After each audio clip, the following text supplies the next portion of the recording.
l'Algérie, tu l'aimes ou tu la kiffes.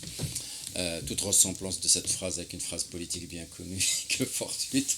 C'est un livre qui célèbre l'Algérie à plusieurs égards. D'abord sémantique, c'est vraiment le langage populaire algérien, la culture de la rue, donc cette manière qu'elle a de qualifier le réel, de qualifier l'imaginaire, d'interroger le politique, d'interroger le vécu. C'est tous les mots qu'on va entendre et qu'on va vivre dans la rue algérienne, mots et concepts.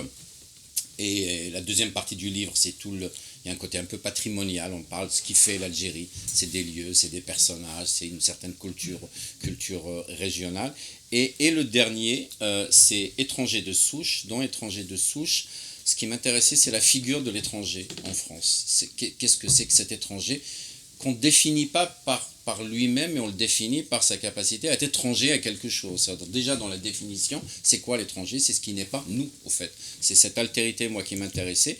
Et bien sûr, de mettre une sorte de lumière un peu avec un peu d'humour, beaucoup d'humour, j'espère, et de déconstruction sur le débat sur l'immigration, avec tout ce qu'il charrie comme raccourci, comme approximation, comme mensonge, comme manipulation, comme dérision aussi, parce que ça en atteint des niveaux où ça devient complètement... voilà, on est vraiment dans l'absurde. Et je vais passer pêle-mêle dans ce livre un certain nombre de concepts et de communautés, de présence communautaire dans ce pays, et interroger cette manière qu'on a de qualifier cette personne. On ne sait pas trop qui il est d'ailleurs, quoique, si on se met à esquisser le portrait robot, on voit à peu près qui incarne aujourd'hui la figure de l'altérité en France. Donc et avec des titres, moi comme je les aime, c'est-à-dire j'aime bien les choses un peu légères. J'écris toujours de cette manière-là, moi j'écris sur des choses plutôt sérieuses, mais je me prends jamais au sérieux. C'est pas une posture, je sais pas le faire, au fait. Je me prends...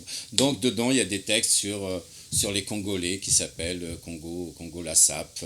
Il y a un texte sur l'Asie qui s'appelle voilà, Buffet à volonté. Il y a un texte sur les Roms qui s'appelle Tous les vannes sont aux Roms, etc., etc.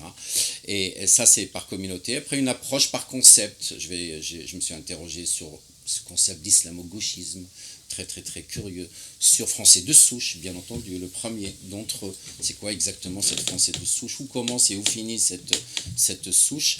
Et pour faire ce travail-là, j'ai été accompagné par un certain nombre de personnes qui m'ont fait l'honneur d'éclairer mon travail. Donc je l'ai fait sous la direction de Catherine Vitol de Vanden, directrice de recherche au CNRS, spécialiste des migrations internationales, et sous la relecture de plusieurs personnes, notamment François Héran, professeur au Collège de France. Donc c'est un livre qui se veut quand même documenté, je l'espère éclairant, mais qui interroge aujourd'hui cette manière qu'on a de se fixer comme ça et d'être obsédé. Pour moi, il y a une espèce d'obsession de l'enracinement aujourd'hui.